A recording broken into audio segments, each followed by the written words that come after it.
Recce recce करणे म्हणजे पाहणी करणे. अनेक समाजसेवकांच्या घराची रेकी करण्यात येत आहे अशा सोशल मीडियावर बातम्या येत आहेत. आणि याचा संदर्भ मला अनुभव आला की 15 दिवसापूर्वी माझ्या घरीसुद्धा कोणीतरी पोलीस म्हटले, आम्ही दुसऱ्या गाडी चोरीवाल्यांना तुमच्या CCTV कॅमेऱ्यात दिसते का पाहत होतो. परंतु त्यांना मी विचारलेल्या प्रश्नावरून ते काही त्या गाडीच्या चोराला शोधत नव्हते, तर ते माझ्या घराची किंवा माझी रेकी करण्यासाठी आलेले होते. म्हणून या संदर्भ घेऊन मी महाराष्ट्रातील प्रशासकीय अधिकाऱ्यांना, पोलीस अधिकाऱ्यांना, वरिष्ठ अधिकाऱ्याला, पोलीस प्रमुखांना आणि सचिवांना, मुख्य सचिवांना, इतर सचिवांना, प्रत्येक जिल्ह्यातील जिल्हाधिकाऱ्यांना, प्रत्येक जिल्ह्यातील DSPंना, जिल्हा पोलीस प्रमुखांना हा मेसेज देत आहे की तुम्ही जर सरकारच्या सांगण्यावरून रेकी करण्यासाठी माणसं पाठवत असाल तर तुम्ही भारतीय राज्यघटनेने दिलेल्या मूलभूत अधिकाराचा पालन करत नाही असं होईल. कारण सोशल मीडिया असो किंवा पब्लिकमध्ये असो, प्रत्येक नागरिकाला भारतीय राज्यघटनेने विचार स्वातंत्र्याचा अधिकार दिलेला आहे. तो आर्टिकल 14 ते 21 पर्यंत त्याचा वेगवेगळे कलम टाकलेले आहेत, आर्टिकल टाकलेले आहे आणि त्याच्या व्याख्या केलेल्या आहेत.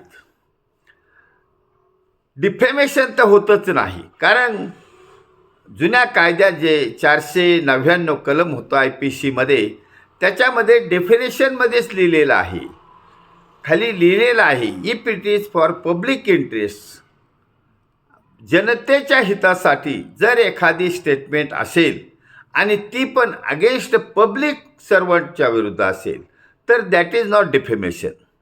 मग सरकारमध्ये बसलेले तुम्ही जे आहात, अजे राजकारणी बसलेले आहात, तुम्ही या तुमच्या प्रशासनातील अधिकाऱ्यांना, पोलिसांना रेकी करण्याचा सल्ला, आदेश, सूचना देऊ शकत नाहीत. कारण त्यांचा तुम्ही गैरफायदा घेतात. कारण ते तुमच्या नोकरीत असल्यामुळे ते तुमच्या सांगण्याप्रमाणे करतात, परंतु हे घटनेतील तरतुदीचं उल्लंघन आहे. मग काय प्रत्येक नागरिकाने, रेकी होणाऱ्या नागरिकांनी हायकोर्टात, सुप्रीम कोर्टात जायचं का? तर हा जो देश आहे हा स्वातंत्र्य देश आहे, भारतीय राज्यघटनेप्रमाणे चालू आहे आणि त्याची विशेष करून सरकारी कर्मचाऱ्यांनी, सरकारी अधिकाऱ्यांनी, पोलिसांनी त्या तरतुदीचा अवलंब केला पाहिजे.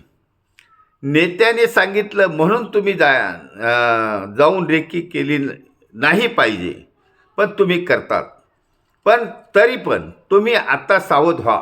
यासाठी मी तुम्हाला आव्हान करत आहे की तुम्हाला दिलेल्या कायद्याच्या तरतुदीमध्येच काम करा. नसल तर तुम्ही त्या अधिकाऱ्याला सांगू, त्या नेत्याला सांगू शकता की इट इज नॉट विथिन माय ज्युडिशन, मला हे काम सांगू नका, नाहीतर माझा राजीनामा घ्या. राजीनामा जर प्रत्येक प्रशासकीय अधिकाऱ्यांनी, मंत्रालयात काम करणाऱ्या सचिवांनी आणि प्रत्येक पोलीस अधिकाऱ्यांनी राजीनाम्याची धमकी, सामूहिक राजीनामा म्हणतात त्याला, सामूहिक राजीनामा देण्याची धमकी दिली तरी हे सरकार जागेवर येईल. तरी राजकारणात असलेले गुंड प्रवृत्तीचे लोक जे तुमच्यावर दबाव आणतात ते मात्र जागेवर येतील. त्यासाठी हा समाज टिकवायचा असेल, लोकशाही टिकवायची असेल तर प्रशासकीय अधिकाऱ्यांनी ह्या कायद्याचं, भारतीय राज्यघटनेतल्या तरतुदीचं पूर्ण पालन केलं पाहिजे आणि त्यांना सांगितलं पाहिजे, व्हॉटेवर जे सोशल मीडियावर टीका करतात तो त्यांचा जन्मसिद्ध अधिकार आहे आणि ते गुन्हेगार नाहीत, त्यांची रेकी करता येणार नाही. जसं की ते मुक्ता कदम, तिच्यावर FIR दाखल झाला, ते रविराज साबळे यांची रेकी झाली, त्यांच्यावर काहीतरी आरोप झाले वगैरे, हे सगळं चुकीचं आहे. ते करू नका. कोण करू नका? कोण त्याला थांबवी? तर फक्त प्रशासकीय अधिकारी आणि पोलीस अधिकारी, महाराष्ट्र प्रमुख पोलीस अधिकारी, महाराष्ट्राचे प्रमुख सचिव यांनी दखल घेणं गरजेचं आहे आणि दिलेल्या कामाचं तुम्हाला ज्ञान आहे की हे लीगल आहे की इलिगल आहे. घटनेच्या तरतुदीच्या बाहेरचं काम न करण्याची तुम्ही त्यांना सूचना द्या. तुम्हाला ती हिंमत करा, कारण तुमच्यावर जबाबदारी आहे. लोकशाही टिकवण्याची जबाबदारी आहे. लोकांना स्वातंत्र्याची फळं चाखू देण्याची जबाबदारी आहे.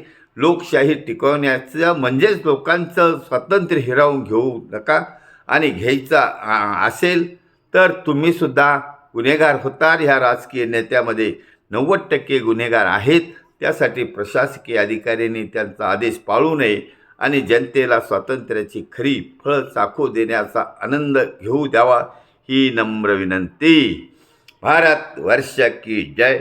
छत्रपती शिवाजी महाराज की जय. सैनिक समाज पार्टीचा विजय असो.